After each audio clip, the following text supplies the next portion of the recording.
Oke, assalamualaikum warahmatullahi wabarakatuh. Nah, terima kasih menyaksikan kembali terkait dengan materi lanjutan. Ya, ini adalah materi tentang agroinformatik pada topik teknologi penginderaan jauh untuk pertanian, ya.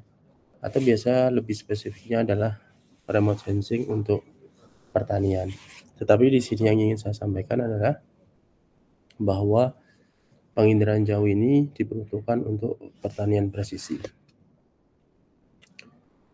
Kemudian untuk tujuan dari pembelajaran, ya, yang pertama ialah diharapkan nanti mahasiswa mampu memahami konsep tentang agroinformatik sebagai solusi masalah pertanian. Kemudian juga diharapkan nanti mahasiswa memahami penerapan teknologi, ya, pada masalah pertanian. Pada sub hari ini yang akan kita paparkan yaitu penginderaan jauh atau remote sensing untuk pertanian.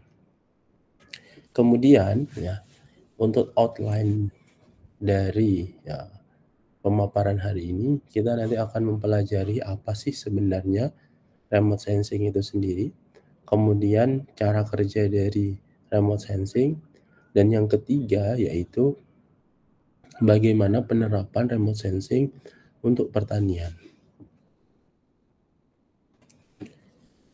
Oke, kalau di pertemuan sebelumnya kita sudah menyinggung yang namanya cyber physical system, ya, yang artinya data yang ruang lingkupnya adalah fisik, kemudian dilakukan sensing, dan nanti dari hasil proses sensing tersebut direpresentasikan menjadi sebuah informasi. Dari mekanisme itulah maka proses yang sifatnya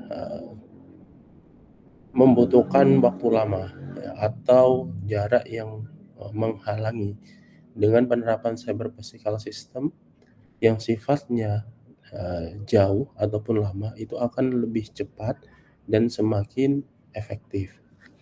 Pada konteks ini, ya, penerapan yang bisa kita lakukan yaitu menggunakan teknologi yang disebut sebagai remote sensing atau penginderaan jauh.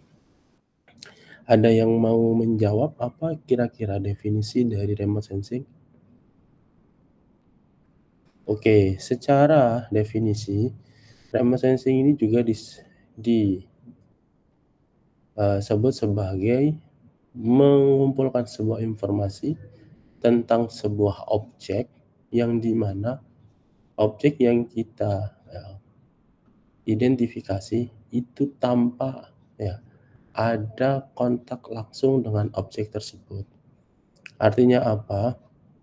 Data yang sifatnya fisik, ya, baik itu untuk pertanian ataupun untuk aktivitas, ya, keseharian kita, itu bisa kita lakukan monitoring secara berkelanjutan dengan penerapan remote sensing.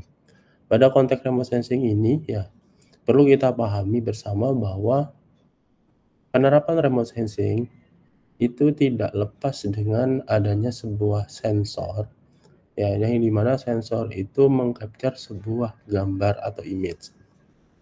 Pada konteks ini ingin saya sampaikan bahwa beberapa pendekatan yang bisa dilakukan untuk melakukan remote sensing itu ada 3 pendekatan. Yang pertama, kalau kita, ya, ukur secara radius kerja dari 0, ya, sampai 1 kilometer, kita bisa menggunakan yang namanya UAV ataupun drone, ya. Di sini ruang lingkupnya cukup mengcover tidak terlalu luas, ya.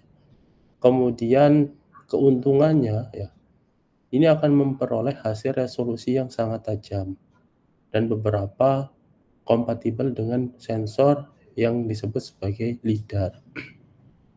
Kemudian untuk remote sensing yang kedua, kita bisa menggunakan pesawat, ya. Di sini airplane, ya, ataupun helikopter itu bisa digunakan sebagai bagian dari remote sensing.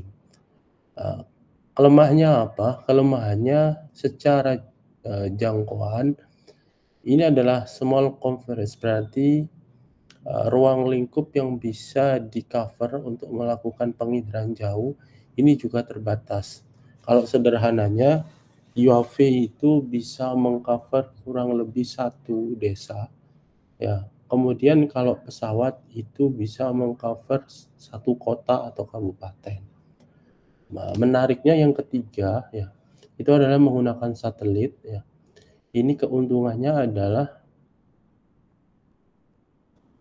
jangkauannya itu cukup luas ya, karena bisa melakukan monitoring hingga satu pulau ataupun satu negara ya. Itu bisa dilakukan menggunakan satelit. Kemudian question-nya adalah kapan kita harus menentukan kita menggunakan drone, kapan kita menggunakan satelit. Nah, teman-teman di sini harus memahami bahwa ketika kita menganalisis sebuah masalah, harapannya tahu sejauh mana ruang lingkup yang akan kita selesaikan. Kalau memang di situ konteksnya untuk melakukan monitoring ya, yang memerlukan rigid atau detail yang lebih dalam, maka kita bisa menggunakan UAV, menggunakan drone. Tetapi kelemahannya adalah ruang lingkup untuk mengcovernya itu tidak terlalu besar.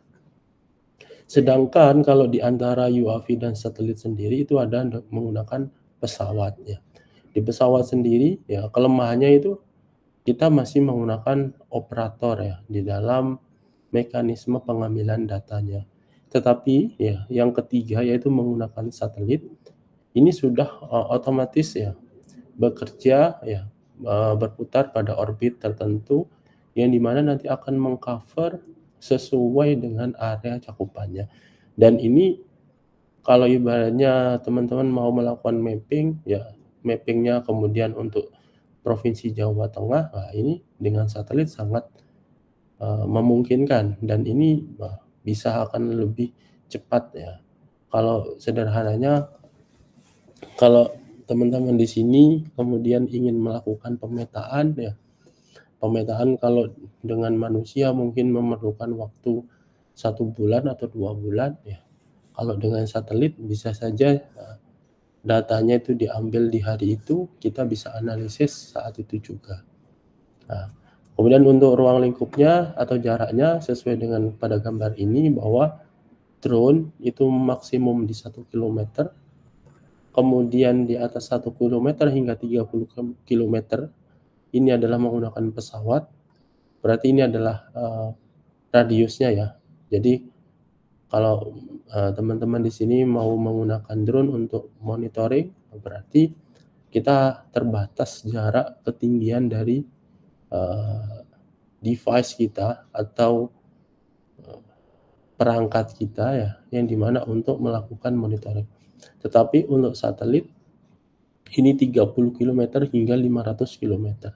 Dan ini membuat jangkauan dari remote sensing kita akan semakin luas. Oke, kita lanjut ya. Pertanyaan selanjutnya yaitu kalau kita sudah memahami remote sensing, dengan di sini ada kata kuncinya yaitu pada dasarnya remote sensing itu memiliki sebuah sensor untuk mengcapture sebuah image ya. Question selanjutnya kalau kita sudah ada pilihan ketiganya, maka kita bagaimana memilih ya, kapan kita menggunakan drone, kapan kita menggunakan pesawat, dan kapan kita menggunakan satelit. Maka kita perlu ya menyesuaikan analisis yang kita akan butuhkan, yaitu seberapa cakupan informasi yang kita inginkan, atau juga seberapa banyak ya detail yang akan kita inginkan, atau tipe mana yang harus kita butuhkan, atau juga seberapa sering ya. Karena kalau nanti teman-teman menggunakan drone itu mungkin pengambilan datanya terbatas ya. Artinya tidak mungkin teman-teman setiap hari ngambilnya ya, atau mungkin setiap bulan ya. Tetapi kalau menggunakan satelit, kita bisa menggunakan datanya itu menjadi data time series. Artinya kalau samanya dia sudah melakukan observasi sebanyak 3 tahun gitu, berarti time seriesnya bisa kita ambil sebanyak 3 tahun. Kalau kita lihat pada gambar ini bahwa beberapa penerapan ya, khususnya remote sensing menggunakan satelit, itu memiliki banyak tipe ya. Ada yang cakupannya itu hingga yang pertama ini adalah hingga 2 juta kilometer persegi. Artinya ini berarti cakupannya itu bisa sampai satu negara ataupun satu benua ya. Atau juga, tetapi di sini perlu digarisbawahi bahwa luas hamparan yang bisa dilakukan pengamatan oleh sebuah satelit itu juga berimbas pada ketajaman sebuah citra ataupun sebuah sensor dalam mengcapture sebuah objek. Pada konteks ini ya, ketajamannya mencapai 30 cm. Jadi dia itu sampai 30 cm. Kalau samanya pengen yang lebih detail apa? Nah, ada yang lebih detail ya, beberapa, tetapi itu ya bayar ya. Ada yang membayar ya, itu bisa sampai 2 cm. Kemudian ada yang akuisisi kapasitasnya itu hingga 700.000 kilometer persegi dengan ketajaman resolusinya 50 cm. Kemudian ada yang 20.000 kilometer dengan ketajaman 90 cm. Dan seterusnya ya, hingga nanti ada yang modelnya radar ataupun spot dan juga vision. Nah, ini adalah macam-macamnya. Dan satelit ini bekerja pada orbitnya ya. Oke, kemudian kalau kita amati lebih dalam bahwa cara kerja dari remote sensing, khususnya satelit untuk memperoleh sebuah data, dia akan bekerja pada orbit yang telah ditentukan, kemudian melakukan capture. Sini yang ingin saya sampaikan bahwa sensor yang ada di satelit itu memiliki kanal atau disebut sebagai band, di mana dari masing-masing kanal itu memiliki memiliki fungsi dari masing-masing yang kita butuhkan. Contoh, pada beberapa kanal atau band ya, seperti halnya band 5, 6 ya, yang pada satelit Landsat, itu kita bisa menganalisis sebuah vegetation. Artinya apa? Dalam satu kinerja observasi itu memiliki beberapa tumpukan layer ya dari data yang kita lakukan observasi. Jadi dari tumpukan layer itu bisa memberikan informasi tentang water index, berarti apakah kelembaban dari suatu hamparan itu akan kita ketahui seberapa sih sebenarnya, atau memang terjadi sebuah kekeringan atau drought. Kemudian juga layer selanjutnya yaitu tentang vegetation ya. Apakah ya saat kita observasi tanaman tersebut ternyata secara vegetasi tidak terlalu baik sehingga itu berdampak pada proses grow up tanaman. Karena nanti kalau tanamannya tidak terlalu sehat, otomatis vegetation index-nya akan rendah. Atau juga terkait dengan bare soil, bagaimana kondisi tanahnya ya. Apakah tanahnya ini sedang tidak baik-baik saja, artinya butuh nutrisi ya. Di sini nanti bisa dianalisis menggunakan nitrogen ya. Itu nanti bisa kita penuhi dengan melakukan sebuah observasi menggunakan satelit. Tetapi yang ingin saya utarakan bahwa di dalam satu kali pengambilan data yang dilakukan oleh satelit itu memiliki informasi yang kompleks ya. Artinya dari masing-masing kanal yang ada pada band di satelit itu memiliki informasi yang bisa kita olah untuk dijadikan sebuah analisis ataupun knowledge. Oke, kalau kita lebih rigid bahwa di dalam tumpukan layer itu ada informasi ya, yang kita sebut sebagai image ataupun citra ya. Di sini contohnya satu titik sebuah hamparan atau sebuah wilayah itu nanti kalau kita analisis bisa kita ketahui itu vegetation index-nya berapa, water index-nya berapa, bare soil-nya berapa, ya itu menggunakan satelit. Oke, kita lebih rigid kepada karena tadi ya sudah disampaikan bahwa di dalam satelit itu terdapat sebuah sensor ya yang dimana sensor untuk meng-capture sebuah image, maka kita harus juga ketahui bahwa di dalam memahami sebuah image itu memiliki sebuah resolusi. Resolusi di sini terdapat 3. Yang pertama adalah spatial resolution, kemudian spectral resolution, kemudian temporal resolution. Kalau kita breakdown lebih detail bahwa resolusi spektral sendiri ialah detail spektral dalam sebuah pita. Di sini yang dimaksud pita itu adalah band ataupun kanal ya. Nanti kita coba lihat dalam satu satelit itu ada berapa kanal sih ya. Itu pastinya berbeda-beda ya, sesuai dengan spesifikasi dari satelitnya itu sendiri. Kembali ke resolusi spektral. Resolusi spektral sendiri ialah berarti resolusi ya yang mencakup lebih dan sedikitnya spektral. Artinya di sini menunjukkan bahwa kalau kita lihat pada gambar yang di samping ini ada high spatial, medium, ataupun low spatial.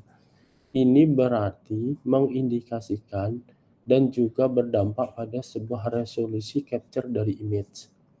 Kalau kita definisikan dari spatial resolusi sendiri ialah detail dalam piksel gambar. Kalau di spectral resolution berarti dominan band yang bisa digunakan untuk meng-capture sebuah image itu berapa? Apakah dalam kategori low atau malah kategorinya adalah high? Kemudian kalau spasial sendiri adalah ketajaman.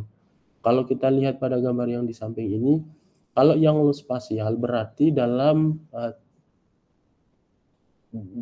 jangkauan tertentu bisa jadi objek yang akan kita identifikasi itu tidak terlalu detail, sehingga ini juga berdampak kalau nanti masuk ke AI-nya, ini berdampak data yang akan dilakukan untuk pemetaan atau melakukan analisis itu tidak terlalu menggembirakan, dan ini mengakibatkan kita kadang terjadi kebingungan ya. Kalau kita lihat yang low spasial ini objek apa? Apakah ini jalan? Apakah ini rumah? Sedangkan kalau kita agak yang medium spasial, kita bisa masih ngira-ngira nih, oh ini kira-kira yang warna merah ini bangunan. Atau yang hambaran yang warna agak coklat terang ini, oh ini adalah jalan. Tetapi kalau kita yang high spatial resolution, kita akan ada kemudahan di dalam menganalisis bahwa objek dalam citra kita itu cukup detail sehingga nanti mempermudah kita untuk melakukan analisis. Kemudian yang terakhir lagi temporal resolution. Nah, ini artinya waktu yang dibutuhkan untuk menyelesaikan orbit penuh ya. Kalau temporal di sini ya beberapa pertimbangan yang harus diketahui yaitu setiap satelit itu memiliki karakteristik masing-masing ya. Seperti halnya kalau di Sentinel itu nanti bekerjanya 16 hari sekali untuk mengintari orbitnya. Atau juga kalau kita menggunakan tadi yang Landsat ya, yang Landsat 8 itu 16 hari, kalau Sentinel itu 2 hari sekali. Nah, ini artinya kalau sama pakai UAV mungkin kita ada fleksibilitas, tetapi di situ kita perlu melakukannya sendiri. Perlu adanya operator ya, yang dimana untuk pengaturan temporalnya. Tetapi kalau kita menggunakan satelit, ya kita tinggal tunggu saja karena dia akan bekerja pada orbit yang telah ditentukan. Nanti kalau kita menggunakan satelit, maka kita akan tahu nih path row yang dibutuhkan. Kalau kita lihat pada gambar ini, contohnya di Provinsi Jawa Tengah, path row-nya pada posisi 120 sama 65. Ya. Atau kalau kita beririsan dengan Jogja itu berarti 119,65 dengan 119 dan 66. Path-row ini apa?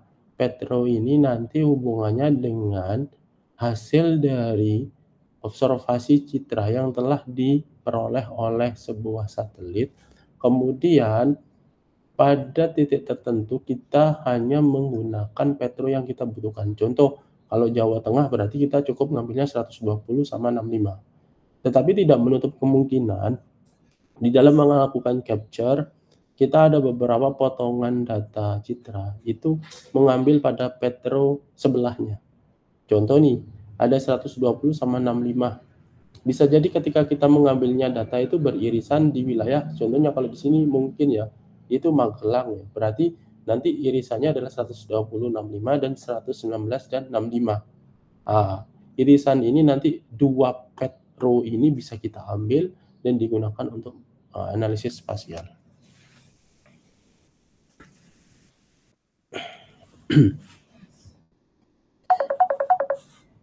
Oke, selanjutnya yaitu dari tipe remote sensing.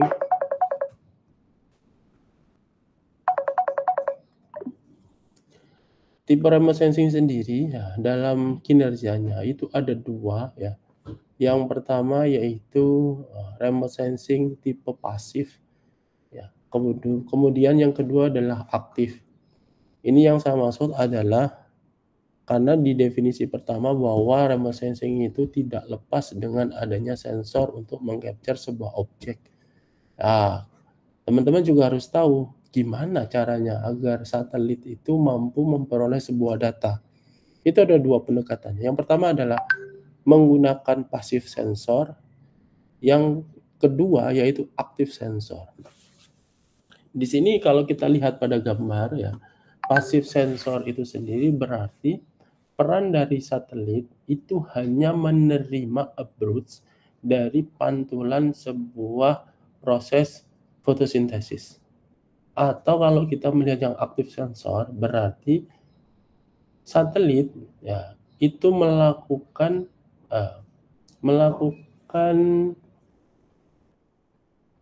sebuah radiasi dari sebuah panjang gelombang atau wavelength, kemudian nanti akan diterima kembali oleh sensornya.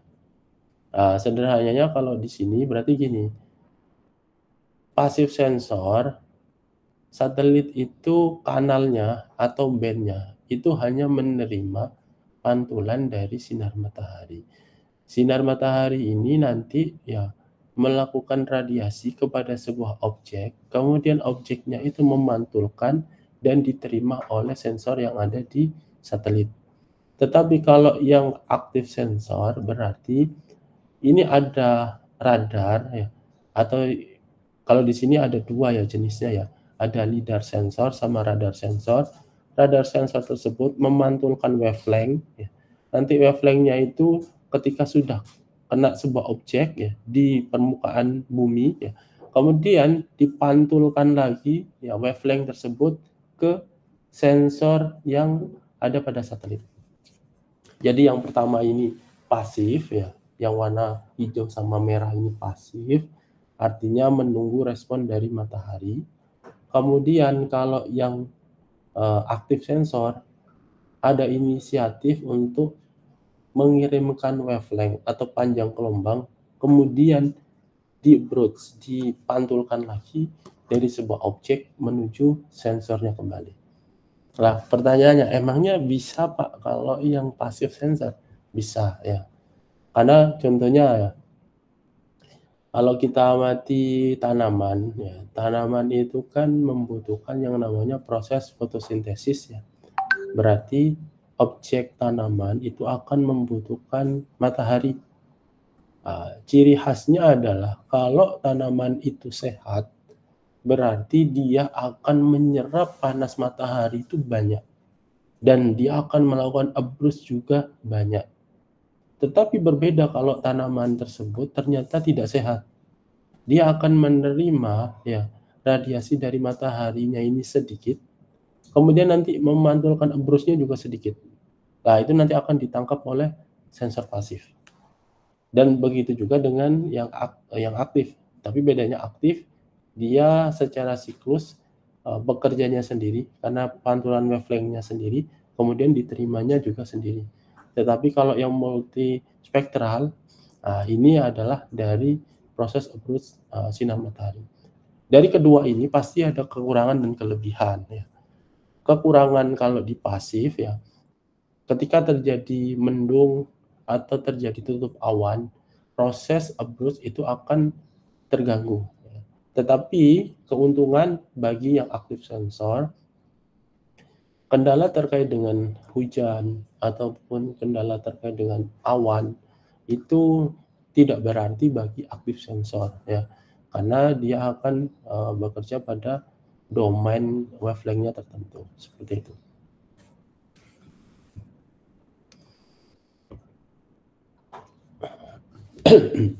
Oke, ini adalah yang tadi ya definisinya, gimana sih satelit itu bekerja sehingga mampu memperoleh sebuah informasi dari sebuah citra, yaitu menggunakan electromagnetic spectrum, atau mungkin kalau lebih sederhananya menggunakan wavelength ya, panjang gelombang. Di sini pada dasarnya wavelength ini atau panjang gelombang ini mampu membaca beberapa gelombang ya yang ada pada kanal yang sudah ditentukan ya. Artinya di sini bisa kita lihat bahwa visible yang di sini itu adalah berwarna merah, hijau, dan biru. Kalau kita amati tadi yang sudah dijelaskan di sebelumnya, bahwa kok bisa proses yang pasif itu mampu mengidentifikasi sebuah objek tanaman, ya karena ada proses fotosintesis, kemudian klorofil ya atau zat hijau tumbuhan ya, dalam proses fotosintesis itu akan menyerap matahari. Kalau memang dia sehat, nanti akan mengirimkan reflektan ya, baik itu green red ataupun near-nya, yang nanti akan ditangkap oleh sebuah sensor pada satelit. Sehingga kalau nanti dikoreksi, oh ternyata cukup tinggi nih nilainya, berarti dia dalam kondisi sehat. Tetapi sebaliknya kalau dia rendah, maka nilai pada tanaman tersebut itu bisa diindikasikan nilainya tidak baik atau tidak sehat. Kalau kita lihat pada grafik ini, Normalized Different Vegetation Index, berarti respon pemantulan cahaya dari tumbuhan yang sehat ya, ataupun yang kurang sehat, itu yang warna merah, kemudian ataupun kekurangan nitrogen yang warna kuning ya, ataupun tumbuhan hampir mati yang warna ungu. Berarti ini menunjukkan ya kalau kok bisa sebuah tanaman itu mampu kita identifikasi, kita tinggal lihat wavelength-nya itu, panjang gelombangnya itu berapa. Kalau ternyata seperti yang warna ungu, berarti memang tanamannya tidak sehat ya. Tapi kalau yang warna hijau, ini berarti sehat. Nanti ada sesi di pertemuan selanjutnya, kita akan mencoba melakukan analisis bagaimana sih tanaman ini, apakah kondisinya sehat atau tidak.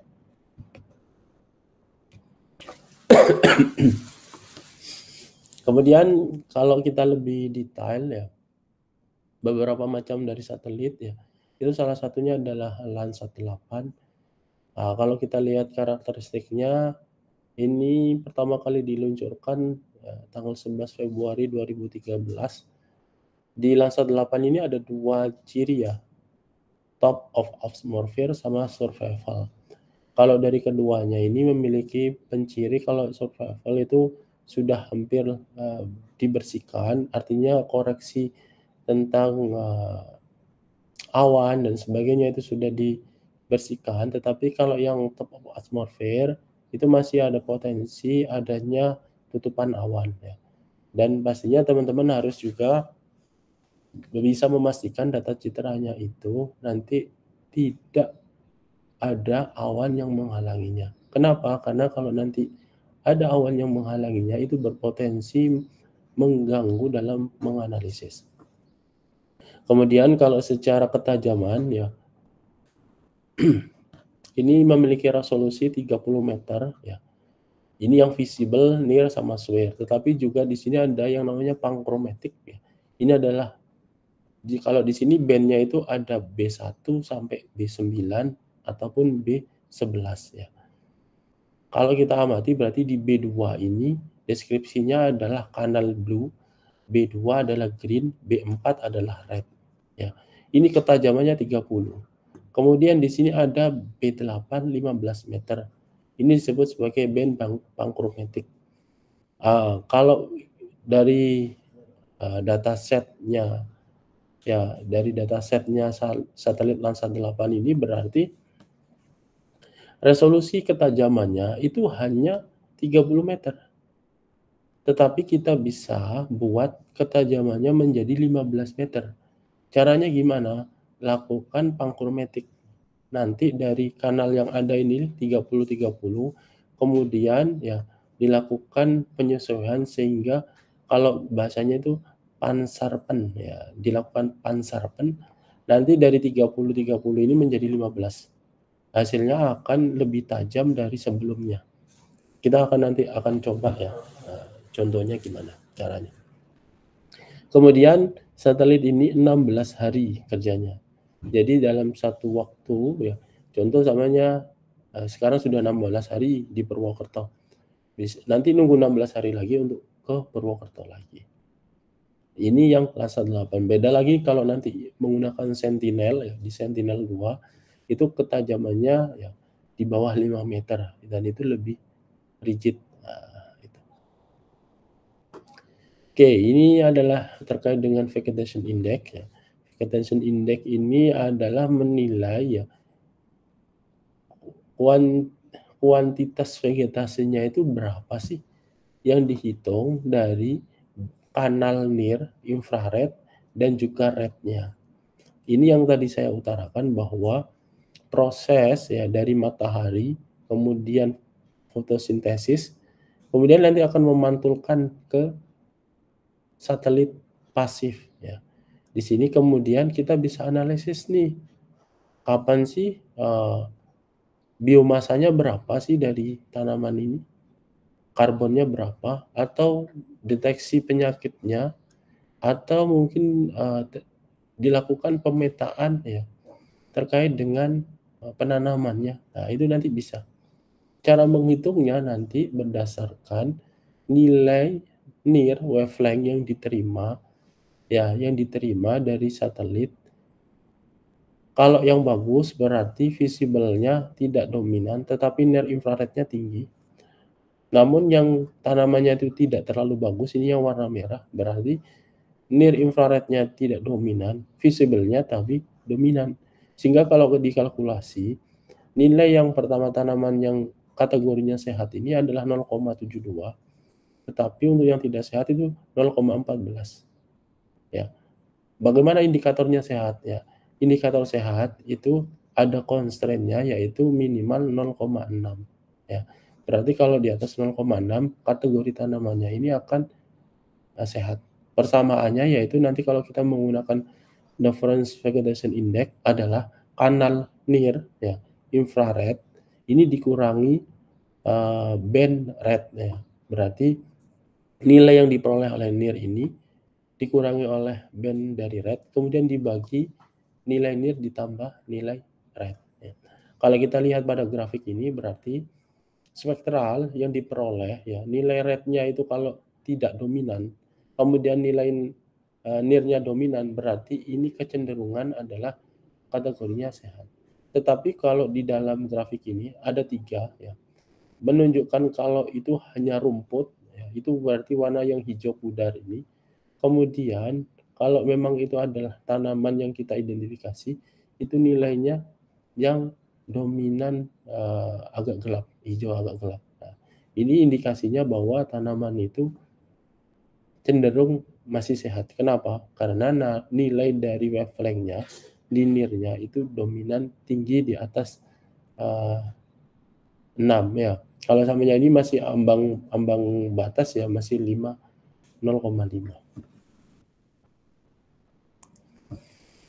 Oke, ini selanjutnya yaitu ini saya utarakan terkait dengan kalau teman-teman di ilmu komputer atau di informatika akan saya arahkan dalam menganalisis data satelit ini yaitu menggunakan Earth Explorer atau menggunakan GLOFIS. Cara yang lama yaitu data yang dari Earth Explorer ini sendiri nanti diolah menggunakan QGIS ataupun ArcGIS. Bagi saya ini cukup ya diketahui saja. Nanti yang biasanya banyak menggunakan ini adalah teman-teman di geografi. Tetapi saya prepare ya dari teman-teman di sini yang ilmu komputer ataupun teknik informatika. Data yang dari Glovis ini cukup digunakan untuk mengetahui ataupun memvalidasi bahwa proses data citra yang kita ambil itu adalah bersih.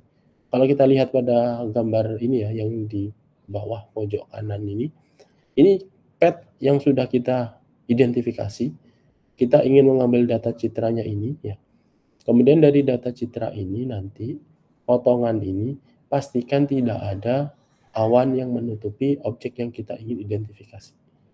Dari data ini nanti kalau cara lama ini akan diunduh sesuai dengan filter hari yang sudah ditetapkan, kemudian metadata filternya berapa ya. Contoh cloud covernya samanya 10, berarti memilih data citra itu yang kira-kira tutupan awannya tidak banyak, cukup 10% saja.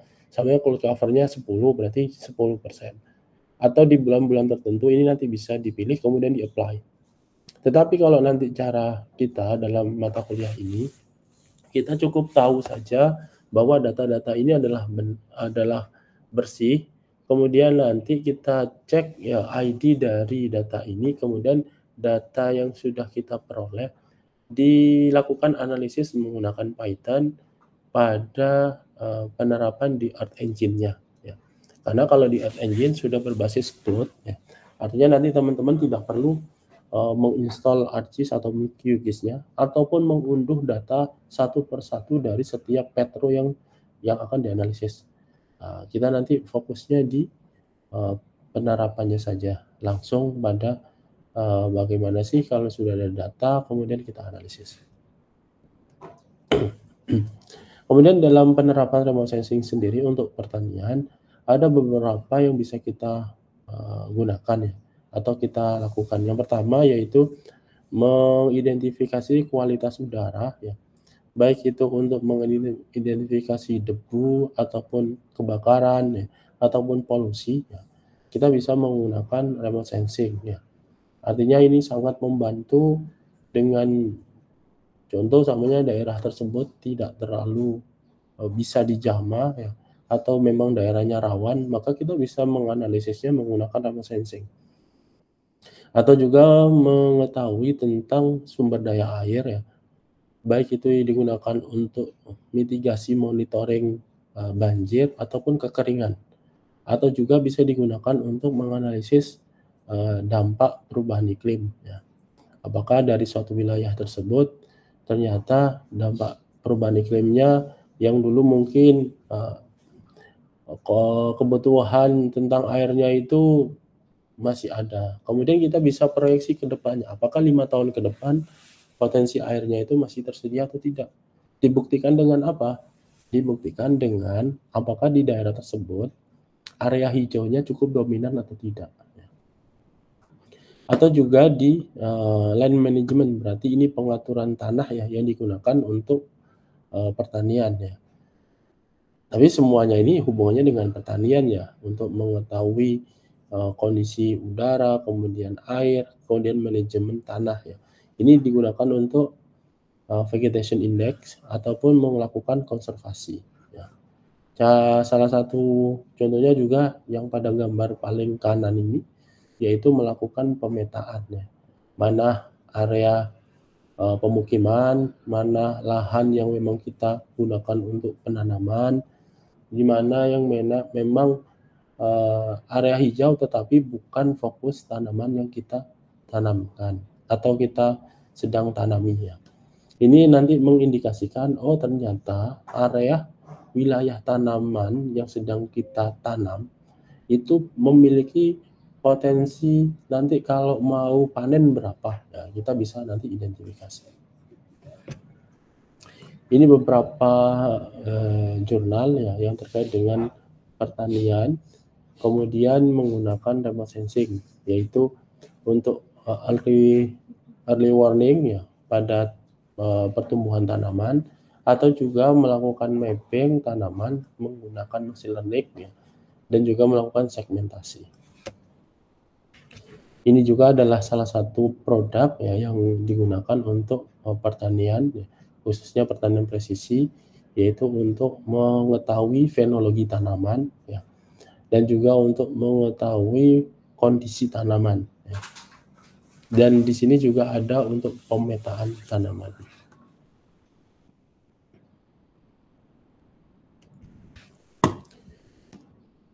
Oke, ada yang ditanyakan, Mas, Mbak?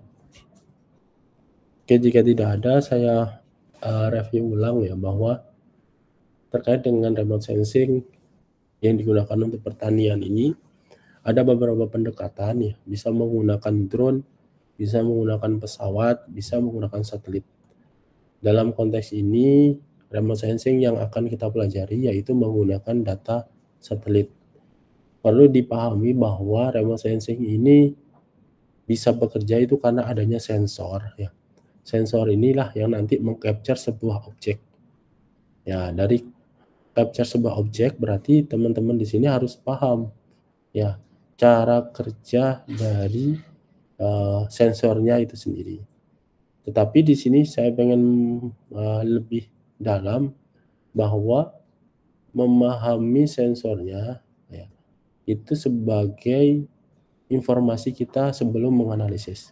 Selebihnya kalau kita sudah punya data dari sensor tersebut, teman-teman harap juga memahami data citranya itu ada informasi apa ya. Karena nanti di materi selanjutnya adalah gimana sih caranya mengekstrak sebuah informasi dari sebuah citra ya. Yang nantinya dari citra tersebut bisa kita analisis, baik itu menggunakan big data analysis ataupun kalau di sini yang menganalisisnya menggunakan spasial ya. Itu nanti bisa kita analisis. Oke, itu saja yang bisa disampaikan untuk materi kali ini. Kurang lebihnya mohon maaf, selebihnya nanti bisa dicek di LMS untuk pertemuan selanjutnya. Terima kasih. Assalamualaikum warahmatullahi wabarakatuh.